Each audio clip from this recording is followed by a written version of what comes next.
السلام علیکم ورحمۃ اللہ وبرکاتہ۔ کیا حال ہے سب کا؟ الحمدللہ آج بہت ایکسائٹڈ نظر آ رہے ہیں۔ الحمدللہ۔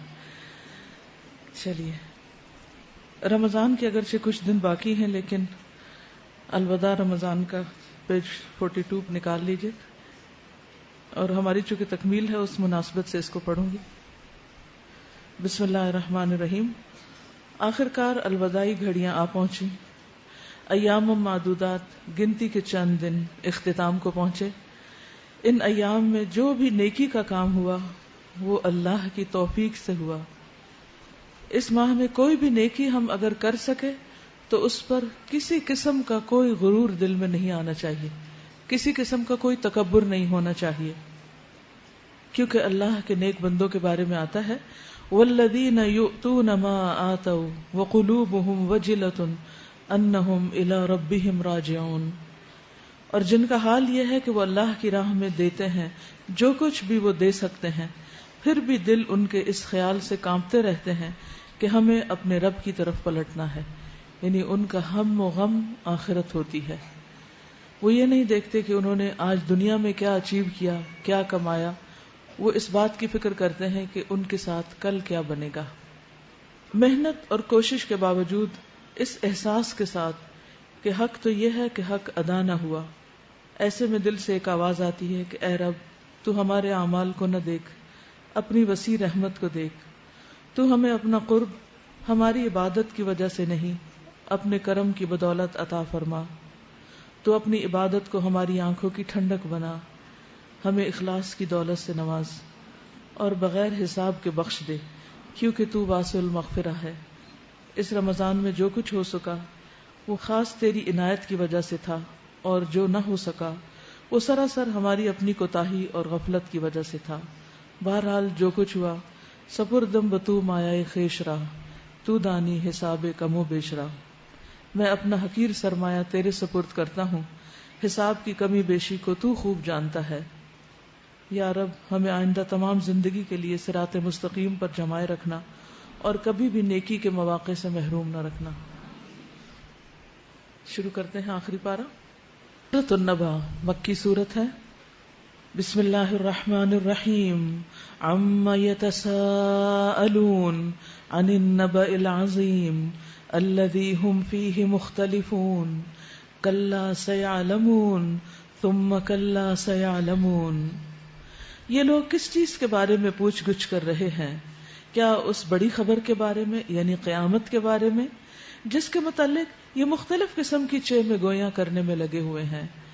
یعنی ان کے آپس میں بھی اختلافات ہیں اور ہر ایک بھانت بھانت کی بولیاں بول رہا ہے۔ کوئی کہتا ہے کہ قیامت آئے گی نہیں، کوئی کہتا ہے کہ وہ ایک خواب ہوگی، کوئی کسی قسم کے تصورات رکھتا ہے۔ ہرگز نہیں، ان قریب انہیں معلوم ہو جائے گا۔ ہاں، ہرگز نہیں، ان قریب انہیں معلوم ہو جائے گا، یعنی وہ وقت دور نہیں جب وہی چیز حقیقت بن کر ان کے سامنے آ جائے گی تو ان کی ساری خام خیالیاں رفو چکر ہو جائیں گی۔ پھر اللہ تعالیٰ کائنات کی مختلف چیزوں سے نشانیاں اور دلائل دے کر ان کو سمجھا رہے ہیں کہ جس طرح جس رب نے اتنا بڑا کارخانہ قدرت بنایا ہے، اس رب کے لیے دوبارہ پیدا کرنا، یعنی جس نے پہلی مرتبہ یہ سب کچھ پیدا کیا ہے، اس کے لیے دوبارہ پیدا کرنا کچھ بھی مشکل کام نہیں۔ الم نجعل الارض مہادا والجبال اوتادا وخلقناکم ازواجا۔ کیا یہ واقعہ نہیں کہ ہم نے زمین کو فرش بنایا، پہاڑوں کو میخوں کی طرح گاڑ دیا، اور تمہیں مردوں اور عورتوں کے جوڑوں کی شکل میں پیدا کیا، اور تمہاری نیند کو باعث سکون بنایا، اور رات کو پردہ پوش بنایا، اور دن کو معاش کا وقت بنایا، اور تمہارے اوپر 7 مضبوط آسمان قائم کیے، اور ایک نہایت روشن اور گرم چراغ پیدا کیا، اور بادلوں سے لگاتار بارش برسائی تاکہ اس کے ذریعے سے غلہ اور سبزی اور گھنے باغ اگائیں۔ یہ سب کچھ کہاں تھا؟ یہ کچھ بھی نہ تھا، یہ سب کچھ اللہ نے پیدا کیا۔ تو جس رب نے ان سب چیزوں کو بنایا جبکہ یہ کچھ بھی نہیں تھی، تو ان کو ختم کرنے کے بعد اس میں سے جو جی چاہے اللہ کا اسے دوبارہ بنا سکتا ہے۔ ان یوم الفصل کان میقاتا، بے شک فیصلے کا دن ایک مقرر وقت ہے جس روز سور میں پھونک مار دی جائے گی، تم فوج در فوج نکل آؤ گے، زمین کی تہوں سے سب کے سب باہر آ جاؤ گے، اور آسمان کھول دیا جائے گا حتیٰ کہ وہ دروازے ہی دروازے بن کر رہ جائے گا، اور پہاڑ چلائے جائیں گے یہاں تک کہ وہ سراب ہو جائیں گے۔ در حقیقت جہنم ایک گھات ہے، سرکشوں کا ٹھکانہ، جس میں وہ مدتوں پڑے رہیں گے۔ یعنی جہنم ان کی طاق میں ہے کہ کس وقت مجرم سامنے آئے تو وہ ان کو ہڑپ کر لے، اور پھر اس میں جانے کے بعد باہر نکلنا محال ہوگا۔ اس کے اندر کسی ٹھنڈک اور پینے کے قابل کسی چیز کا مزہ وہ نہ چکھیں گے، کچھ ملے گا تو بس گرم پانی اور زخموں کا دھون، ان کے کرتوتوں کا بھرپور بدلہ۔ وہ کسی حساب کی توقع نہ رکھتے تھے، اور ہماری آیات کو انہوں نے بالکل جھٹلا دیا تھا، اور حال یہ تھا کہ ہم نے ہر چیز گن گن کر لکھ رکھی تھی۔ اب چکھو مزہ، ہم تمہارے لیے عذاب کے سوا کسی چیز میں اضافہ نہ کریں گے۔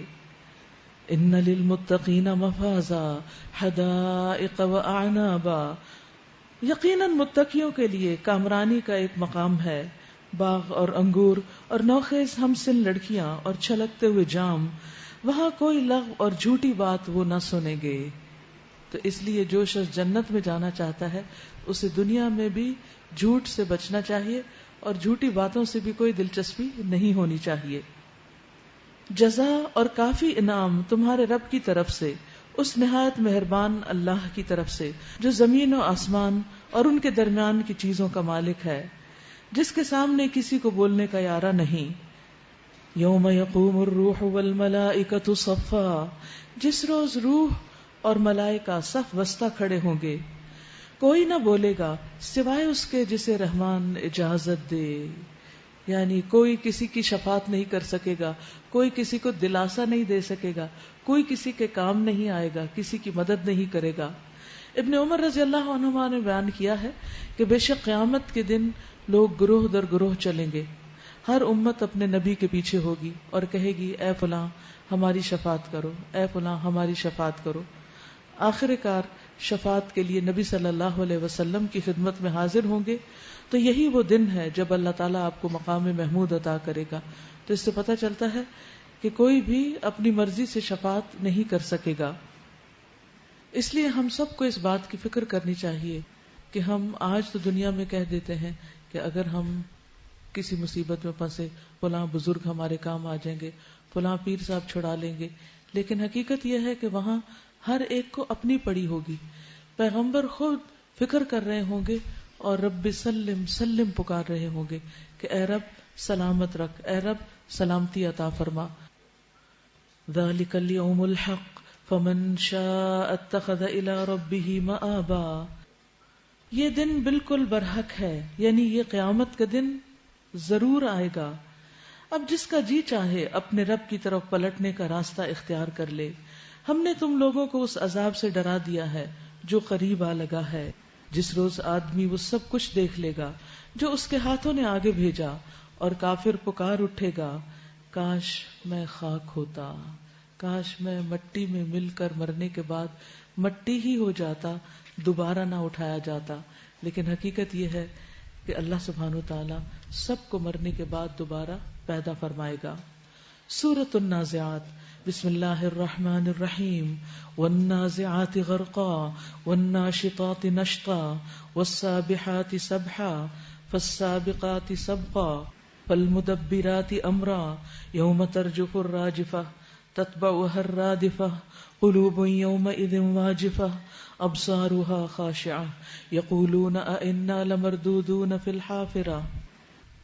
قسم ہے ان فرشتوں کی جو ڈوب کر کھینچتے ہیں، یعنی انسان کی جان کو جسم کی ایک ایک رگ سے، ایک ایک بال سے، اور آہستگی سے نکال کر لے جاتے ہیں کہ آس پاس کے بیٹھے ہوئے لوگوں کو، ڈاکٹرز تک کو پتہ نہیں چلتا کہ مرنے والا رخصت ہو چکا ہے۔ اور ان فرشتوں کی جو کائنات میں تیزی سے تیرتے پھرتے ہیں اور پھر حکم بجا لانے میں سبقت کرتے ہیں، یعنی ایک دوسرے سے آگے دوڑ کر اللہ کی بات مانتے ہیں، پھر احکام الہی کے مطابق معاملات کا انتظام چلاتے ہیں، یعنی جیسے حکم ملتا ہے اس کے مطابق کام کرتے ہیں۔ جس روز ہلا مارے گا زلزلے کا جھٹکا اور اس کے پیچھے ایک اور جھٹکا پڑے گا، کچھ دل ہوں گے جو اس روز خوف سے کانپ رہے ہوں گے، نگاہیں ان کی سہمی ہوئی ہوں گی، یعنی انتہائی ڈرے ہوئے ہوں گے. کس چیز سے ڈر لگ رہا ہوگا؟ اپنے برے انجام سے. اس کے برعکس جو لوگ نیک ہوں گے، جو اللہ کے دوست ہوں گے، وہ عرش الہی کے سائے تلے ہوں گے قیامت کے دن، اور بالکل پرامن اور پرسکون ہوں گے، اور انہیں کسی قسم کی کوئی پریشانی لاحق نہ ہوگی. لیکن جو لوگ برے کام کرتے رہے وہ اپنے برے اعمال کی وجہ سے ڈرے ہوئے ہوں گے. یہ لوگ کہتے ہیں کیا واقعی ہم پھر پلٹا کر واپس لائے جائیں گے؟ کیا جب ہم کھوکھلی بوسیدہ ہڈیاں بن چکے ہوں گے؟ کہنے لگے یہ واپسی تو پھر بڑے گھاٹے کی ہوگی. حالانکہ یہ بس اتنا کام ہے کہ ایک زور کی ڈانٹ پڑے گی اور یکا یک یہ کھلے میدان میں موجود ہوں گے. یعنی نفخ صور ایک ڈانٹ کی طرح ہوگا، اور ڈانٹ سنتے ہی سب جہاں پہنچنا چاہیے وہاں پہنچ جائیں گے. هل اتاک حدیث موسیٰ، کیا تمہیں موسیٰ علیہ السلام کے قصے کی خبر پہنچی ہے جب اس کے رب نے اسے طوا کی مقدس وادی میں پکارا تھا کہ فرعون کے پاس جاؤ، وہ سرکش ہو گیا ہے، اور اس سے کہو کیا تم اس کے لیے تیار ہو کہ پاکیزگی اختیار کرو اور میں تیرے رب کی طرف تیری رہنمائی کروں تو اس کا خوف تیرے دل کے اندر پیدا ہو. یہ ہے دراصل اللہ کے دین کی تبلیغ کہ جس میں اللہ کے بندوں کے دل میں اللہ کی خشیت اور اللہ کا خوف پیدا کر دیا جائے اور انسان کا رابطہ براہ راست اپنے رب سے ہو جائے. اور اسی پر ہمیں اپنے آپ کو پرکھنا چاہیے کہ قرآن مجید پڑھنے کے بعد، سمجھنے کے بعد، سیکھنے کے بعد ہمارے اندر کیا اللہ کا خوف پیدا ہوا یا نہیں. اور اگر اللہ کا خوف نہیں آیا اور ہم ویسے کے تیسے ہی ہیں جیسے ہم پہلے تھے اس کے پڑھنے سے، تو پھر مقصد پورا نہیں ہوا، بس پھر ایک ایم لیس، یوز لیس قسم کی ایفرٹ تھی. تو اب بھی ہمارے پاس وقت ہے، رمضان کے جتنے دن باقی ہیں اس میں اللہ سبحانہ وتعالیٰ سے دعا کرنی چاہیے کہ یا رب تو ہمیں زیادہ سے زیادہ اپنی خشیت عطا کر، اپنا خوف عطا کر. اور ہمارا رمضان کا ٹارگٹ بھی تو یہی تھا نا، تقویٰ کا حصول، کہ ہمارے دلوں میں اللہ کا ڈر بیٹھ جائے. پھر موسیٰ علیہ السلام نے فرعون کے پاس جا کر اس کو بڑی نشانی دکھائی، مگر اس نے جھٹلا دیا اور نہ مانا. پھر چال بازیاں کرنے کے لیے پلٹا اور لوگوں کو جمع کر کے اس نے پکارا کہ میں تمہارا سب سے بڑا رب ہوں. یعنی اس نے اس پیغام کو، اس دعوت کو اپنے لیے تھریٹ محسوس کیا اور لوگوں کو ری ایشور کرانے لگا کہ میں ہوں رب، کہیں موسیٰ کی باتوں میں نہیں آ جانا. آخر کار اللہ نے اسے آخرت اور دنیا کے عذاب میں پکڑ لیا. دنیا میں بھی رسوائی ہوئی، ذلیل ہوا، اور آخرت میں اس کے بارے میں قرآن مجید میں آتا ہے سورۃ مؤمن میں کہ صبح شام آل فرعون جو ہے وہ آگ پر پیش کی جاتی ہے. تو آبویسلی ان کا لیڈر ان کے ساتھ ہے.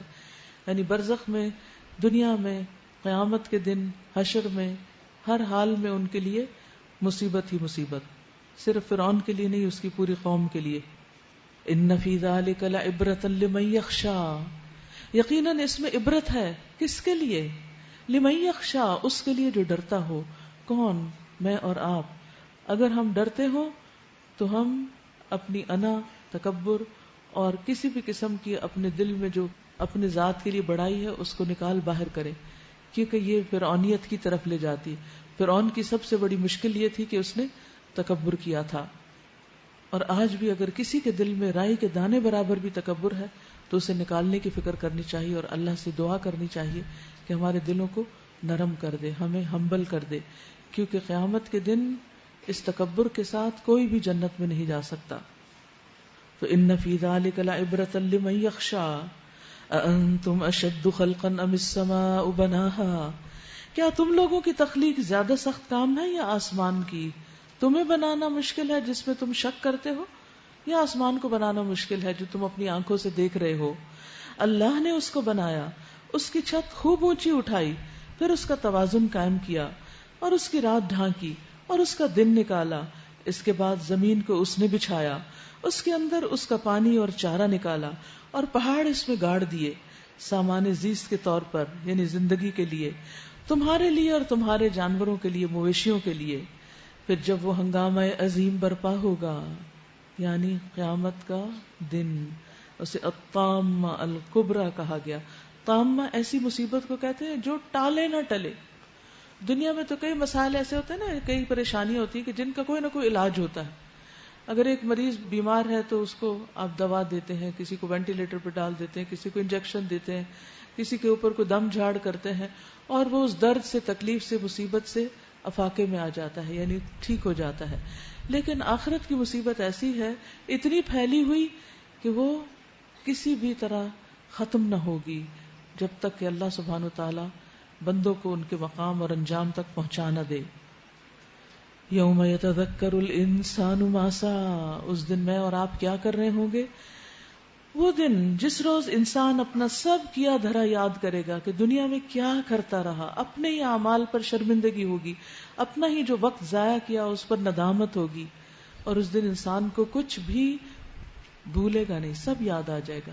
آج تو ہمیں یاد نہیں آتا نا کہ ہم کیا کچھ کرتے رہے، کن مصروفیات میں وقت گزارا، لیکن وہاں سب کو خوب پتہ چل جائے گا جب نامہ اعمال ساتھ دے دیے جائیں گے.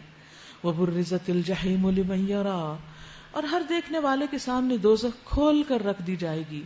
تو جس نے سرکشی کی تھی اور دنیا کی زندگی کو ترجیح دی تھی، دوزخ ہی اس کا ٹھکانہ ہوگی. اور جس نے اپنے رب کے سامنے کھڑے ہونے کا خوف کیا تھا اور نفس کو بری خواہشات سے باز رکھا تھا، جنت اس کا ٹھکانہ ہوگی. اب اس میں دیکھیے جنت کس کے لیے، انڈر لائن کیجئے. وَأَمَّا مَنْ خَافَ مَقَامَ رَبِّهِ، جس کو اپنے رب کے سامنے کھڑے ہونے کا ڈر ستائے کہ اللہ کے سامنے کیا جواب دوں گی. آج اگر کوئی بھی حرام کام کیا، غلط کام کیا، غلط بیانی کی، تو کل اپنے رب کو کیا منہ دکھاؤں گی. اور نفس کو بری خواہشات سے باز رکھا، یہ ہے کی پوائنٹ، کیونکہ سب سے بڑا دشمن انسان کا خود اس کے اپنے اندر بیٹھا ہوا ہے نفس، جس کو کنٹرول کرنا، جس کو روکنا، جس کو برائی سے پکڑنا سب سے مشکل کام ہے. انسان سب کو نصیحتیں کر لیتا ہے، سب کو سمجھا دیتا ہے، سب کو بتا دیتا ہے، لیکن خود اپنے آپ کو سمجھانا، اس کے لیے تو 100 تعویلیں کرتا ہے، 100 بہانے کرتا ہے. اس لیے انسان کو اس بات کو اچھی طرح سمجھ لینا چاہیے کہ ہمیں شیطان اور باقی انسانوں اور ماحول اور لوگوں سے زیادہ خود اپنی جان کی فکر کرنی چاہیے. وَأَمَّا مَنْ خَافَ مَقَامَ رَبِّهِ وَنَهَى النَّفْسَ عَنِ الْهَوَىٰ فَإِنَّ الْجَنَّةَ هِيَ الْمَأْوَىٰ. جو خلاصہ ہے وہ یہ کہ اپنے نفس کی چالوں کو سمجھیں. یہ سب سے بڑا دھوکے باز ہے جو ہمیں بھی دھوکہ دیتا ہے اور لوگوں کو بھی دھوکہ دیتا ہے.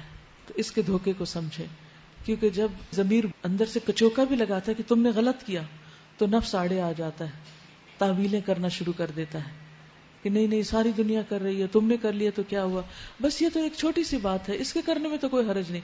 حالانکہ ہمارا ضمیر ہمیں بتا رہا ہوتا ہے کہ یہ بات درست نہیں ہے.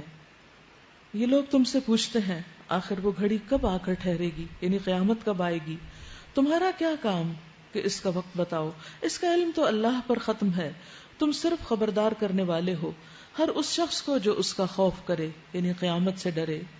جس روز یہ لوگ اسے دیکھ لیں گے تو انہیں یوں محسوس ہوگا کہ یہ دنیا میں یا حالت موت میں یا بس ایک دن کے پچھلے پہر یا اگلے پہر تک ٹھہرے ہیں.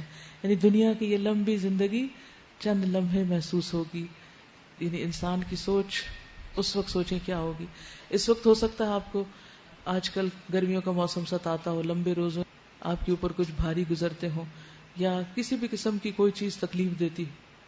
عام طور پر جب کوئی صدمہ ہوتا ہے، تکلیف ہوتی ہے، تو لوگ کہتے ہیں پہاڑ جیسی زندگی کیسے کٹے گی، تو بہت بڑی مشکل آ گئی. دنیا کی بڑی سے بڑی مشکل کوئی مشکل نہیں آخرت کے مقابلے میں. یہ 100 سالہ زندگی 50,000 سال کے مقابلے میں کچھ بھی نہیں ہے. اس لیے یہاں کے غم نہیں، یہاں کی پریشانیاں نہیں. اصل پریشانی تو آخرت کی پریشانی ہے جس کی فکر کرنے کی ضرورت ہے. سورۃ عبس وتولى ان جاءه الاعمى وما يدريك لعله يزكى. تر شروع ہوا اور بے رخی برتی اس بات پر کہ وہ اندھا اس کے پاس آ گیا. یہ مشہور صحابی ابن ام مکتوم کے بارے میں آیات اتری ہیں. یہ حضرت خدیجہ کے پھوپھی زاد بھائی تھے. ان کی والدہ کا نام ام مکتوم تھا، تو ان کی طرف یہ نسبت ہے ان کو ابن ام مکتوم. نبی صلی اللہ علیہ وسلم ایک دفعہ کفار قریش کو تبلیغ کر رہے تھے، دعوت دینے میں مشغول تھے اور بہت منہمک تھے کہ اتنے میں ابن ام مکتوم آئے جو کہ نابینا تھے. انہوں نے آپ سے کچھ ایسے سوال کرنے شروع کر دیے جس سے بات کا سلسلہ ٹوٹ گیا اور مجلس میں مداخلت محسوس ہوئی. جو آپ پر تھوڑی ناگوار ہوئی کہ ان کی مداخلت سے شاید میرا پیغام صحیح طور پر کفار کو کنوے نہیں ہو سکا، لیکن اللہ سبحانہ و تعالیٰ نے آپ صلی اللہ علیہ وسلم کے اخلاق کے اندر اس چھوٹی سی بات کو بھی بہت خوبی کے ساتھ سنوار دیا، کیونکہ آپ اخلاق کے بلند ترین مرتبے پر فائز تھے. اور فرمایا کہ وما یدریک لعلہ یزکا، تمہیں کیا خبر کہ شاید وہ سدھر جائے یا نصیحت پر دھیان دے، اور نصیحت کرنا اس کے لیے نافع ہو، یعنی ابن ام مکتوم کے لیے بمقابلہ ان قریش کے بڑے بڑے سرداروں کے کہ جو اللہ کی بات سننے کے لیے روادار نہیں. اللہ کے ہاں اصل قدر و قیمت کس کی ہے؟ اس شخص کی جس کے چاہے کپڑے پھٹے پرانے ہو، چاہے اس کے پیٹ میں کھانا نہ ہو، چاہے دنیا میں اس کا کوئی نام نہ ہو، وہ محروم ہو دنیاوی اعتبار سے، لیکن اللہ سبحانہ وتعالیٰ کے اوپر ایمان رکھتا ہو، اس سے محبت کرتا ہو، اور اس کی طرف سے آئے ہوئے دکھوں اور تکلیفوں پر صبر کرتا ہو. تو ایسی صورت میں اللہ سبحانہ وتعالیٰ دنیا کے کسی بڑے سے بڑے سردار جس کے پاس بہت بڑا مال و دولت اور زندگی کی ہر آسائش ہو، اس کی وہ پرواہ نہیں کرتے جتنی اس ایک فقیر انسان کی کرتے ہیں اگر اس کے پاس ایمان کی دولت ہو، کیونکہ اللہ سبحانہ وتعالیٰ نے ہی بندوں کے درمیان رزق تقسیم کیا ہے. اس لیے ہمیں فکر اس بات کی ہونی چاہیے کہ ہمارا اللہ سبحانہ وتعالیٰ کے ساتھ تعلق کتنا مضبوط ہے، نہ یہ کہ ہم دنیا کے مال و دولت کے اکٹھا کرنے کے غم میں مبتلا رہیں. فرمایا جو شخص بے پرواہی برتتا ہے اس کی طرف تم توجہ کرتے صرف اس لیے کہ وہ دنیاوی اعتبار سے بہتر ہے، حالانکہ اگر وہ نہ سدھرے تو تم پر اس کی کیا ذمہ داری ہے. اور جو خود تمہارے پاس دوڑا آتا ہے، اللہ کے ہاں قدر کس کی ہے؟ اللہ کی طرف دوڑ کر آنے والوں کی. اور وہ ڈر رہا ہوتا ہے، اس سے تم بے رخی برتتے ہو.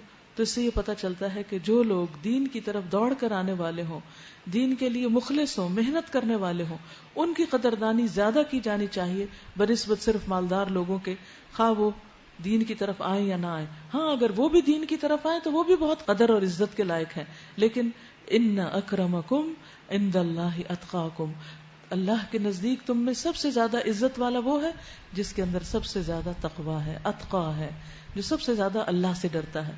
تو یاد رکھیے اگر ہم اللہ سبحانہ وتعالیٰ کی نگاہ میں اپنا مقام بنانا چاہتے ہیں تو ہمیں سب سے زیادہ اپنے اندر تقویٰ کی فکر کرنی ہے، اللہ سے ڈرنا ہے، اور اپنی ساری زندگی کو اللہ کے ڈر کے مطابق بسر کرنا ہے.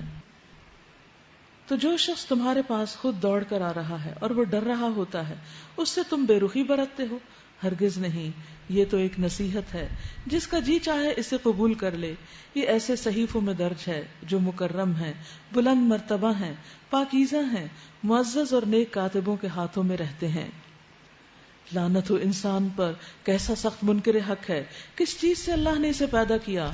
نطفے کی ایک بوند سے. انسان اپنی حقیقت کو تو دیکھے کہ اس کا آغاز کہاں سے ہوا تھا. اللہ نے اسے پیدا کیا، پھر اس کی تقدیر مقرر کی، پھر اس کے لیے زندگی کی راہ آسان بنائی، یعنی اسے ہمت، طاقت دی، چلنے پھرنے کی قوت دی، پھر اسے موت دی اور قبر تک پہنچایا. پھر جب چاہے وہ اسے دوبارہ اٹھا کھڑا کرے. یعنی ہماری آزادی بس محدود دنوں کے لیے ہے، جب تک ہم زندہ ہیں. موت کے ساتھ ہی پوری طرح اللہ کے بس میں ہے. پھر انسان ہل جل نہیں سکے گا، اپنی مرضی سے نہ بول سکے گا، نہ دوڑ سکے گا، نہ کوئی عذر بہانے پیش کر سکے گا اپنے کسی بھی قسم کے عمل کے، نہ قبر سے نکل کے کوئی بھاگ سکے گا. دنیا کی جیلوں کو تو توڑ کے انسان نکل جاتے ہیں نا، لیکن قبر کی جیل کو کوئی نہیں توڑ سکے گا. اور پھر جب اللہ تعالیٰ اٹھانا چاہیں گے تو قبر میں لیٹا نہیں رہ جائے گا، اور حساب کتاب کے لیے اس کو تیار ہونا ہوگا. ثم اذا شاء انشرہ کلا لما یقض ما امرہ. ہرگز نہیں، اس نے وہ فرض ادا نہیں کیا جس کا اللہ نے اس کو حکم دیا تھا. پھر ذرا انسان اپنی خوراک کو دیکھے. ہم نے خوب پانی لنڈھایا، پھر زمین کو عجب طرح سے پھاڑا، پھر اس کے اندر غلے اگائے اور انگور اور ترکاریاں اور زیتون اور کھجوریں اور گھنے باغ اور طرح طرح کے پھل اور چارے تمہارے لیے اور تمہارے مویشیوں کے لیے سامان زیست کے طور پر. فَإِذَا جَاءَتِ الصَّاخَّةُ، آخر کار جب وہ کان بہرے کر دینے والی آواز بلند ہوگی. کون سی آواز؟ سور کی آواز. یس، سور کی آواز. اس وقت کیا ہوگا؟ اس روز آدمی اپنے بھائی اور اپنی ماں اور اپنے باپ اور اپنی بیوی اور اپنی اولاد سے بھاگے گا. تو آج اگر وہ ہمیں غلط کام کرنے کے لیے کہتے ہیں تو ان کی طرف توجہ نہیں دینی چاہیے. ان میں سے ہر شخص پر اس دن ایسا وقت آ پڑے گا کہ اسے اپنے سوا کسی کی ہوش نہ ہوگی. کچھ چہرے اس روز دمک رہے ہوں گے، حشاش بشاش اور خوش و خرم ہوں گے، اور کچھ چہروں پر اس روز خاک اڑ رہی ہوگی اور کلونس چھائی ہوئی ہوگی. یہی کافر و فاجر لوگ ہوں گے، یعنی ان کے چہرے بھی سیاہ ہو چکے ہوں گے. سورۃ التکویر مکی سورت ہے. اذا الشمس کورت واذا النجوم انکدرت واذا الجبال سیرت واذا العشار عطلت واذا الوحوش حشرت واذا البحار سجرت واذا النفوس زوجت واذا الموءودة سئلت بأي ذنب قتلت واذا الصحف نشرت واذا السماء كشطت واذا الجحيم سعرت واذا الجنة ازلفت علمت نفس ما احضرت. جب سورج لپیٹ دیا جائے گا اور جب تارے بکھر جائیں گے اور جب پہاڑ چلائے جائیں گے، جب 10 مہینے کی حاملہ اونٹنیاں اپنے حال پر چھوڑ دی جائیں گی، جب جنگلی جانور سمیٹ کر اکٹھے کر دیے جائیں گے اور جب سمندر بھڑکا دیے جائیں گے اور جب جانیں جسموں سے جوڑ دی جائیں گی اور جب زندہ گاڑی ہوئی لڑکی سے پوچھا جائے گا کہ وہ کس قصور میں ماری گئی اور جب نامہ اعمال کھولے جائیں گے اور جب آسمان کا پردہ ہٹا دیا جائے گا اور جب جہنم دہکائی جائے گی اور جب جنت قریب لے آئی جائے گی، اس وقت ہر شخص کو معلوم ہو جائے گا کہ وہ کیا لے کر آیا ہے. اس وقت ہر شخص کو یہ پتا چل جائے گا کہ وہ اللہ کے حضور کیا لے کر حاضر ہوا ہے. تو اصل چیز کیا ہے؟ عمل کی. اور اس سے پہلے آخرت کا نقشہ کھینچا گیا کہ کس طرح سورج کو لپیٹ دیا جائے گا، تارے سب بکھر جائیں گے، جس چیز نے ان کو تھاما ہوا وہ ختم ہو جائے گی قوت، اور پہاڑ بھی اپنی جگہ پر قائم نہیں رہیں گے. یعنی پورا نظام درہم برہم ہو جائے گا، ایک کیاس ہوگا. اور اونٹنیوں کے مالک ان کو چھوڑ دیں گے کیونکہ انہیں اب اپنی جان کی پڑی ہوگی. اور اسی طرح جنگلی جانور جو ہیں وہ سارے ڈر کے ایک جگہ اکٹھے ہو جائیں گے، سمندر بھڑکا دیے جائیں گے. پانی کا مالیکیول جب ٹوٹے گا تو آکسیجن اور ہائیڈروجن جو ہے، ایک جلنے والی ایک جلانے والی، سمندر میں آگ بھڑکا دے گی. ادھر سے پہاڑ جب ریزہ ریزہ ہو جائیں گے، دھول بن جائیں گے، تو وہ مٹی آ کے سمندروں میں پانی کو پاٹ دے گی اور اس آگ کو بجھا دے گی، اور اس طرح زمین ایک سیدھی صاف سفید روٹی کی طرح بن جائے گی جس پر تمام انسان اگلے پچھلے آ کھڑے ہوں گے. تب جانیں جسموں سے جوڑ دی جائیں گی. جب مرنے کے وقت ہماری جسم اور جان الگ ہو جاتی ہے تو قیامت کے دن پھر وہ جمع ہو جائے گی. اور جب زندہ گاڑی ہوئی لڑکی سے پوچھا جائے گا کس قصور میں ماری گئی. یہ دور جاہلیت میں تھا کہ لوگ بیٹیوں کو مار دیتے تھے پیدا ہوتے ہی، بعض اوقات مارتے بھی نہیں تھے، زندہ ہی اس کو مٹی کے نیچے دبا دیتے تھے. وحشیانہ قسم کا برتاؤ اپنے ہی بچوں کے ساتھ کرتے تھے. لیکن آج کے دور میں بھی آپ دیکھیں کہ کیا ہو رہا ہے. دنیا کے کئی ممالک ایسے ہیں کہ جن کے اندر جب ماں پریگننٹ ہوتی ہے اور بچے کی سیکس ڈٹرمن ہو جاتی ہے کہ لڑکا ہے یا لڑکی، تو جن لوگوں کو لڑکی نہیں چاہیے ہوتی وہ جا کے آرام سے اس کو ابارٹ کرا دیتے ہیں. وہ پرانے زمانے کی جاہلیت تھی اور آج جدید جاہلیت ہے جس میں انسان کو جینے کا حق نہیں. یہ قتل اولاد میں شامل ہوتا ہے، اس سے بچنے کی ضرورت ہے. قیس بن عاصم رسول اللہ صلی اللہ علیہ وسلم کے پاس آئے، کہا یا رسول اللہ، میں نے اپنی جاہلیت میں 8 بیٹیوں کو زندہ درگور کیا ہے، ایک کے بعد ایک.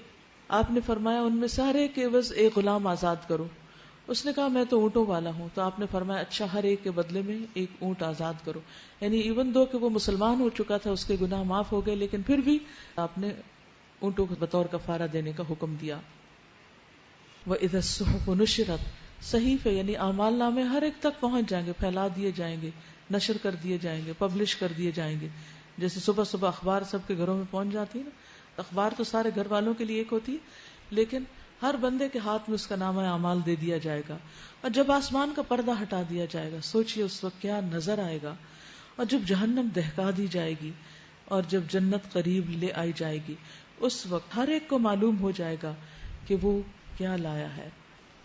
فلا اقسم بالخنس الجوار الکنس، بس نہیں میں قسم کھاتا ہوں پلٹنے اور چھپ جانے والے تاروں کی، اور رات کی جب کہ وہ رخصت ہوئی، اور صبح کی جب اس نے سانس لیا. یہ فی الواقع ایک بزرگ پیغامبر کا قول ہے جو بڑی توانائی رکھتا ہے. یعنی جبریل علیہ السلام کی طرف اشارہ ہے جن کا سورۃ النجم میں ذکر آیا. عرش والے کے ہاں بلند مرتبہ ہے، وہاں اس کا حکم مانا جاتا ہے.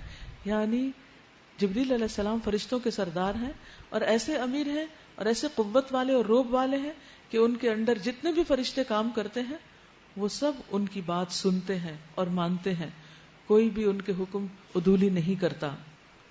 مطاع ثم امین وما صاحبکم بمجنون، اور تمہارا رفیق مجنون نہیں. اے اہل مکہ، یعنی نبی صلی اللہ علیہ وسلم کو کوئی جنون لاحق نہیں.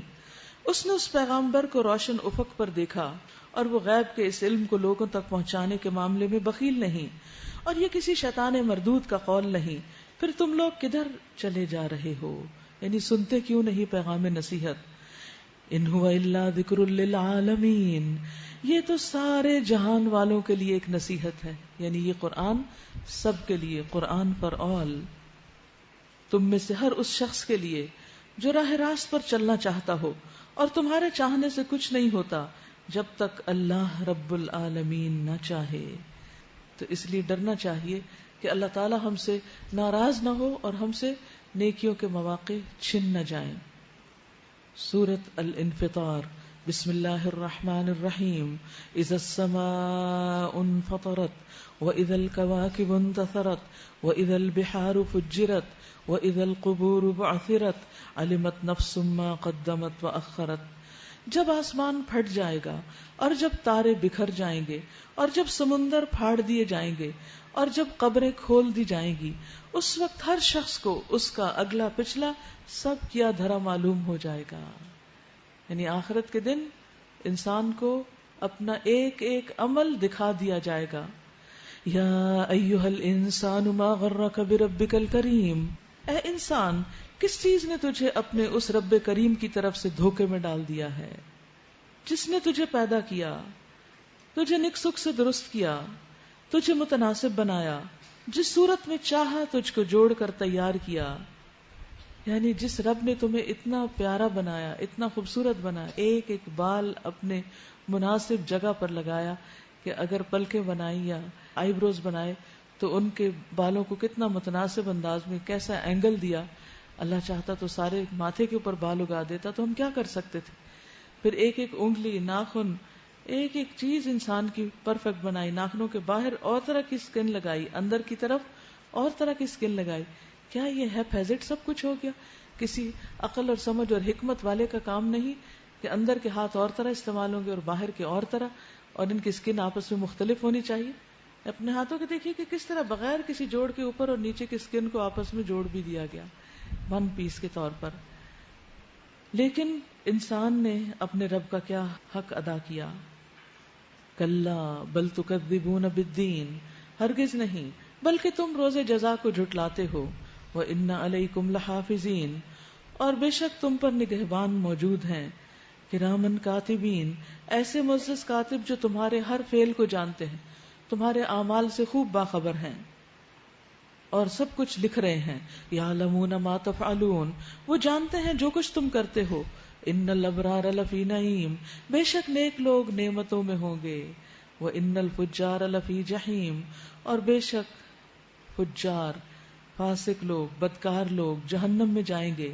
جزا کے دن وہ اس میں داخل ہوں گے اور اس سے ہرگز غائب نہ ہو سکیں گے. اور تم کیا جانتے ہو کہ وہ جزا کا دن ہے کیا؟ ہاں تمہیں کیا خبر کہ وہ بدلے کا دن کیا ہے. اس دن انسان کو ہر اپنے عمل کا بدلہ ملے گا. یہ وہ دن ہے جب کسی شخص کے لیے کچھ کرنا اس کے بس میں نہ ہوگا. یعنی کوئی ماں باپ، بچہ، بہن اپنے کسی رشتہ دار کے لیے آپس میں کچھ نہ کر سکے گا، اور فیصلہ اس دن بالکل اللہ کے اختیار میں ہوگا.